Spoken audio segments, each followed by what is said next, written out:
शुरू करते हैं अल्लाह के बाबरकत नाम से, जो बड़ा मेहरबान और नहायत रहम वाला है। तमाम तारीफ़ें मेरे अल्लाह रब्बुल इज़्ज़त के लिए है। हॉरर स्टोरीज़ उर्दू के मोअज़्ज़िज़ नाज़रीन को मेरी तरफ से अस्सलाम वालेकुम।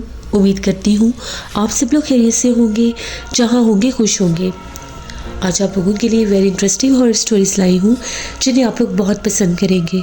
आज की पहली खौफनाक कहानी सादिया शेयर कर रही है। सादिया कहती है, मैं जोराबाद की रहने वाली हूँ। आज आपके साथ हम लोगों की ज़िंदगी में पेश आने वाली बहुत ही ज़्यादा ड्रामनी कहानी शेयर करना चाहती हूँ। आज से 7 साल पहले की बात है। हम लोगों ने एक किराए का मकान लिया। उस घर में मैं और मेरी अम्मी शिफ्ट हो गई। मेरे अब्बू जो थे वो आउट ऑफ कंट्री होते थे। हम लोगों ने जब वो घर शिफ्ट किया, वो घर जो था इस तरह से था कि नीचे वाले पोर्शन में कोई और फैमिली रहती थी और हम लोगों का पोर्शन 2nd फ्लोर पर था। हम लोगों का एक छोटा सेपरेट गेट था जिसके आगे एक थोड़ी सी जगह थी और फिर स्टेयर्स ऊपर जाती थी। जब हम लोगों ने सामान शिफ्ट किया, शाम हो चुकी थी।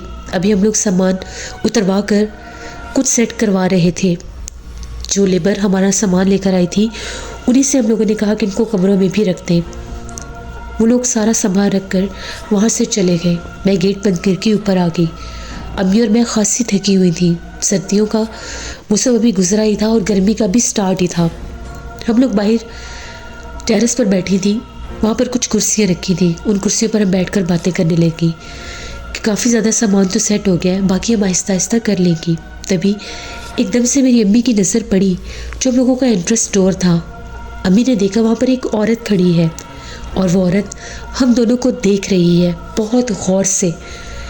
अम्मी ने मेरी तरफ देखा और कहने लगी कि अभी हम लोग आज इस घर में आए हैं और देखो ना, ये मुझे लगता है कि जो नीचे वाले पोर्शन में रहते हैं वो ऊपर मिलने के लिए आई हैं। अम्मी ने उनकी तरफ देखा। अम्मी ने उनको इशारा किया कि आ जाए। अम्मी ने जब इशारा किया तो वो हमारी तरफ आने के बजाय हम लोगों के घर के अंदर जाने लगी। अम्मी ने कहा कि हम लोग तो इधर बाहर बैठे, पर ये घर के अंदर की तरफ क्यों जा रही है। एंट्रेंस डोर के साथ ही एक दरवाज़ा था जो घर के अंदर की तरफ जाता था और एक बाहर टेरेस पर आता था। जब वो अंदर गई तो अम्मी ने मुझे कहा कि आओ अंदर चलते हैं। वो औरत अंदर चली गई, अंदर सामान देखने शायद गई है। हम लोगों ने अंदर जाकर देखा, अंदर कोई भी नहीं था। हम लोगों ने पूरे घर की लाइट्स ऑन की, अच्छी तरह देखा। वो औरत जिसे मैंने भी देखा है, काफ़ी कदावर थी, सेहतमंद औरत। उसने जैसे चादर भी ली हुई थी। वो कहाँ गई हमें नहीं पता। सीढ़ियों में जाकर देखा, गेट बंद था। और जो 2nd फ्लोर की जो फैमिली थी उनका और हमारे घर में जो दरमियान का रास्ता था वो भी बंद था, उस तरफ से भी और इस तरफ से भी। हम लोग तो परेशान के भी आते गए हैं, अभी तो हम लोग कमरों के अंदर भी नहीं गए। वो औरत कहाँ चली गई। यहाँ तक कि 3rd फ्लोर पर भी हम लोग गए, वहाँ पर भी कुछ नहीं था। अम्मी और मैं परेशान। अम्मी ने कहा कि ऐसा ना हो कि वो औरत नीचे चली गई हो। हम लोगों ने गौर नहीं किया, लाइट ऑफ है, गौर से देखा नहीं है। पर कहाँ, ये तो अजीब सा वहम बन गया। खैर हम लोगों ने होटल से खाना मंगवाया।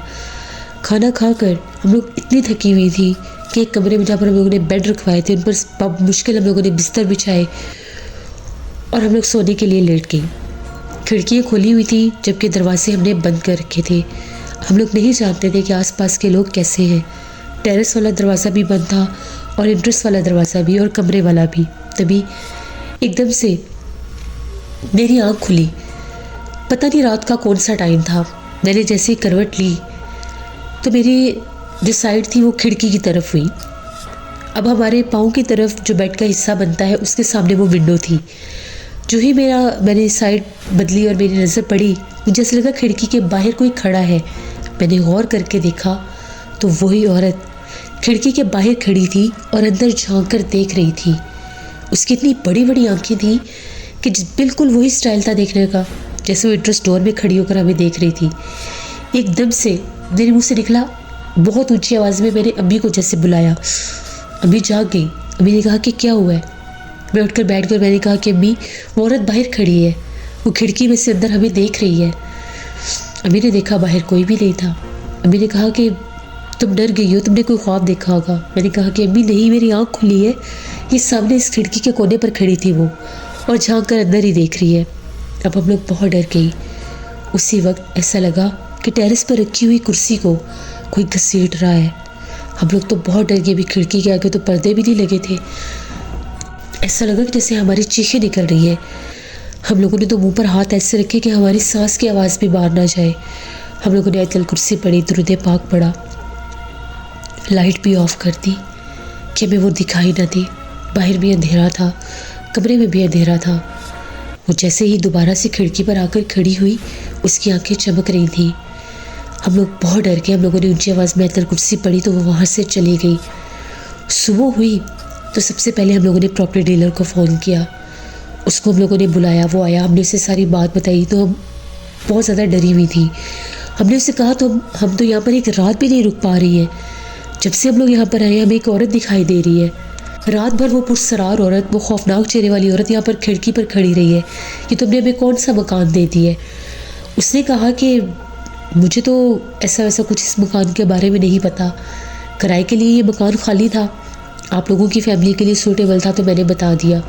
हमने उससे कहा कि हमें इस घर में नहीं रहना, हमारा जो सामान जहाँ पर पड़ा है यहीं पर रहेगा, हमें कोई घर दिखाओ। उसने कहा कि ठीक है मैं कोई घर ढूंढता हूँ, इतनी जल्दी तो नहीं, 1-2 दिन तक आपको बताऊँगा। वो चला गया। नीचे वाले फ्लोर पर जो फैमिली थी ना वो हमसे मिले ना हमने उन्हें देखा। आवाज़ें ज़रूर आती थी।